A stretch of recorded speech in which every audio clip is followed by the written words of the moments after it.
I mean, one thing that came up, especially with sort of the primary cell tissues presentations, right? It's so nice to see these next to each other and to start comparing what do the images look like, what cells do we actually look at, what's the timelines behind these kind of assays, and especially once we start clinically translating these results, the real question is, you know, what is the best way to do it, right? And that's also relevant to some of the questions coming up in the chat and on the Q&A box. So I don't know, Vilja, Brinton, how do we figure out what's the right way to do it?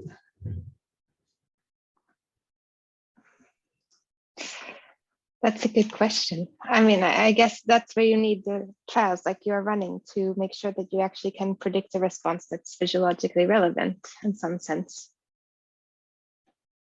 Yeah, but and maybe, yeah, and then of course then collecting the follow-up on the treatment of the patients, and of course what has been already well done in leukemias, I think is a kind of a good way to go with solids. But I think the solid tumors have kind of a bit more challenges, similar challenges as well. But anyway, but I think that's getting the responses back from the clinicians and knowing how the patient has been treated, although they wouldn't use the treatment which you select, but anyway, if it's the treatment you've been screening, so this type of the comparison, at least in those projects where you are not able to directly apply the drug for the patient's treatment. I was interested in the rule of thumbs about timing. So what is a decently short enough assay to give something back that is useful? And does it vary in the different indications? Yeah, I think it does. I mean, you have different progression of disease. And I think, for example, in AML, you don't have always that long time. You have like a week maybe. In other diseases, it might be more slow growing. You might have time. With solid tumors, it's also the question at what point during the disease can you get the tissue, right? Yes. So yeah. quite often surgery is done early on, not per se late on, right? And surgery typically gives you a lot of cells to work with, so you can actually do the large scale screening that I think some of the people have shown here. But afterwards, typically only biopsies are available, and then timing gets critical, but the tissue is limiting. That's one aspect, and I think there's another aspect as well. I'd be curious to hear your thoughts about this. You know, different drugs might actually benefit from different time points, right? Some drugs might be just cytotoxic, and you measure that fast, but some other drugs might be cytostatic, or really require a bit of proliferation before you actually start seeing a signal. And so in that observational setting to validate these kind of studies, that actually then becomes a really important question. Yeah, we've been looking at some drug response over time. And one thing that we can see there is that, I mean, we know already that gemcitabine, for example, gemcitabine needs to be metabolized. So that's time to create that metabolite and so it's retained in the cell, because it needs to be polydeterminated so that it stays there. Then that time is critical. So that's different in different cells depending on how much they express that machinery. And if you have a lot of it, okay, you might see that in 24 hours. If you don't, no, that might be something 72 hours later. Maybe one day we are also able to kind of look the pharmacogenomic side, and even in the particular patient, or we are actually establishing this as well now, but we are still, of course, far away from combining this type of the kind of very deep information, how the particular patient is able to actually metabolize certain drugs, and of course you can't then have this full organ system. So I mean, it comes to the how far you can go and what would you need as an assay. But for example, in pediatric cases, in relapsed pediatric cases, usually they want the responses very fast, and then we can't go to these advanced nice organoid models, or we can't wait for too long, because then it's not for the benefit of the patients if that's what you're looking for. If you just do the basic research, of course, then you can use organoids there and wait, but it depends. And actually, sorry, aiming also to bring in Charlotte, Michael, and David. So I'm thinking, because pathology has been around for so long, isn't it curious that these approaches with in vitro cells ex vivo from the patients have actually skipped the prognostic mode of the tumor and kind of went straight into the prediction of a drug treatment.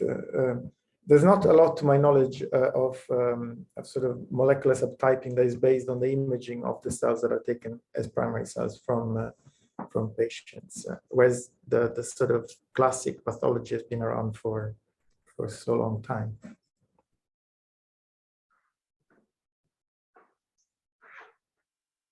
Who wants to take that? I mean, so it's not. I'm partially a layman in this. I can't answer the entire question. I can answer the last part if I understood it correctly, which is why didn't we use methods to analyze the imaging data earlier to solve these questions? This part I can partially answer. I think that we just didn't have good enough analysis tools. We didn't have machine learning and deep learning that can take these data that are very hard to distinguish using human eye and even classical approaches, and to extract those meaningful features. I really think that gave us the big jump in those. I think maybe some of these problems as well are, it's just not technical. It's how pathology departments run. I mean, I spoke with someone recently in a pathology department, and there were still people who were refusing to use, online, non-microscope based visualization tools. They had to have the slides and look at them under a microscope. It isn't just kind of the technical things as well. There's a lot of kind of unusual things that people like us wouldn't actually consider if we're not clinicians. Maybe I think that it's an important point here to come up with a visualization of the data. So many of us are researchers and use to kind of visualize the data for the researchers. But then, I mean, if you have clinicians and different type of clinicians, for example, and you want to kind of make them to understand the data or have it a kind of easily translatable format, it has to be a bit different. And I think this is also the challenge for image-based essays, that how do you actually show the data so that you can easily pinpoint the differences there and so on. I think that we saw some beautiful examples already in the Saturday data meeting on that. No, I agree completely about this last part. I think that, and in all methods of visualization, of interpretability, of explaining the data and extracting the interesting features are still very new. We don't yet have those tools. We don't yet know how to do it. I personally believe that that is the next jump that we need to do, to learn how to explain the data to the researchers, to us. But it's still difficult. It's something that's it's surprisingly technical and hard to do. I also feel we don't foster a culture in which very early on we're asked to sort of get a more bird's eye view of the actual work we're doing. It always surprises me that many stem cell scientists completely fall apart when you ask, are you thinking more tools or cell therapy if you think of an application of what you do? And I don't think everybody needs to be translational scientists, but it's quite good to sort of kind of understand.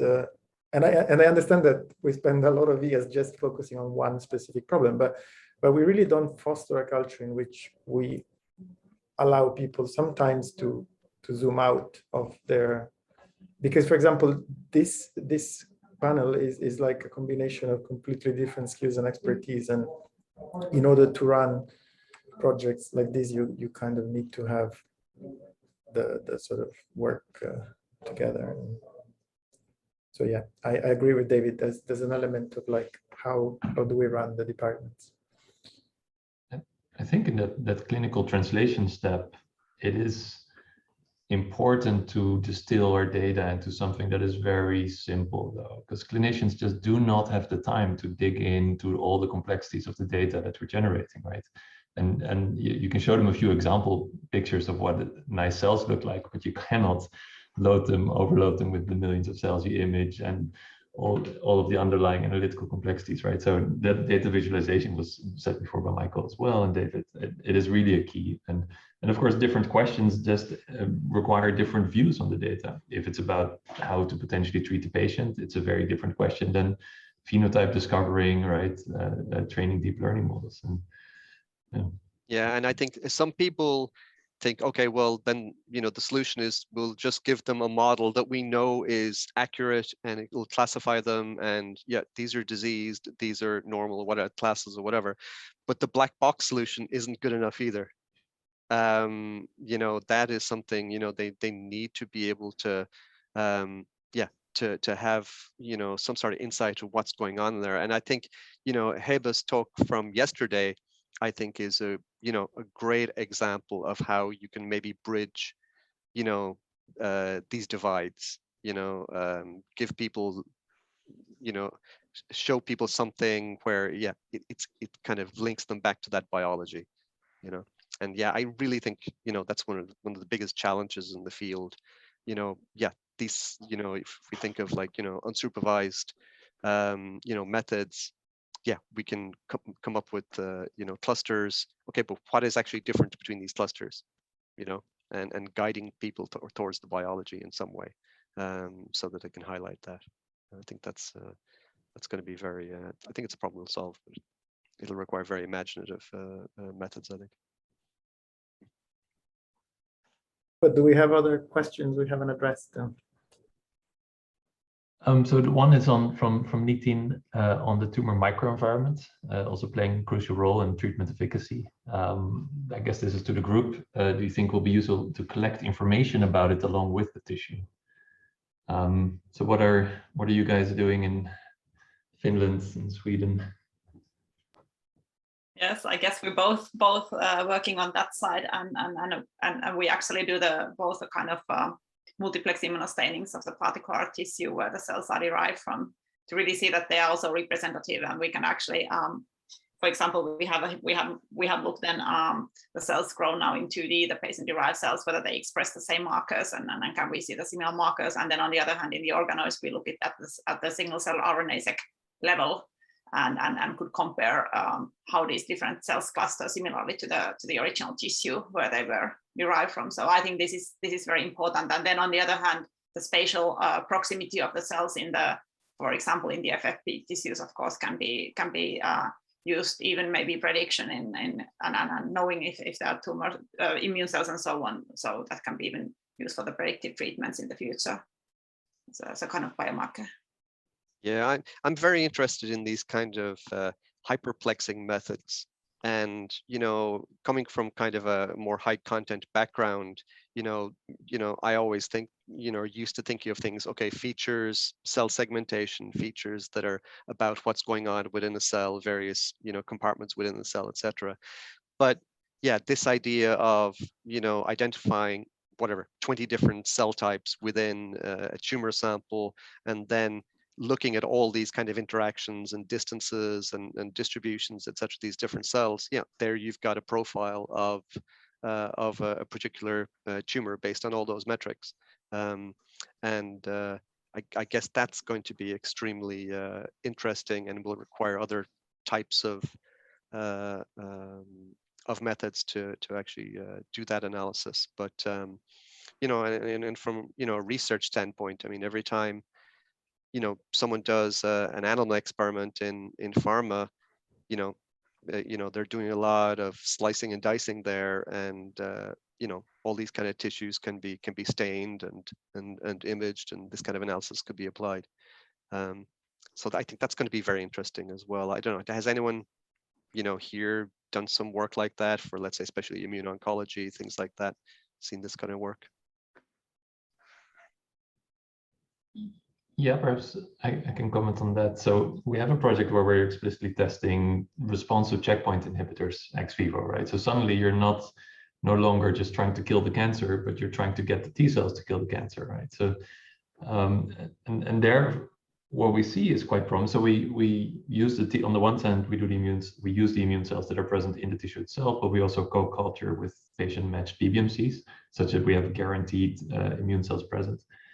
And I think that question of how does the response that you see relate to the sort of spatial organization of the tumor clinically? What we see there is that functionally we measure a response potential. We measure if the T cells were there together with the cancer cells, and you add the checkpoint inhibitors, can you activate the T cells and can that lead to killing? and then matching it to the spatial pathology. You know, was the tumor inflamed? Was it the desert? Was it excluded? Were the immune cells sitting at the rim but not managing to get in? I think the combination of those two will, in the end, actually be more promising. But of course, and the other thing is, you know, bringing it back to the big question is, in the future, do we need to do functional drug testing for everything, or can we boil back things down to a mechanistic understanding? And of course, the hope, perhaps we all feel, is that for all of these, there should be a simple mechanistic explanation. It's just that the reality is just very complex, and we haven't quite boiled it down yet. Other thoughts? Yeah, that aspect of precision medicine to ideally guide towards medicine for all after we have sorted it out. Yeah, it's a good point. I think we are approaching the time, and I will pass to Fuad for conclusions. And thank you all very much for wonderful 2 days. It's been really, really a great bunch of talks and discussions.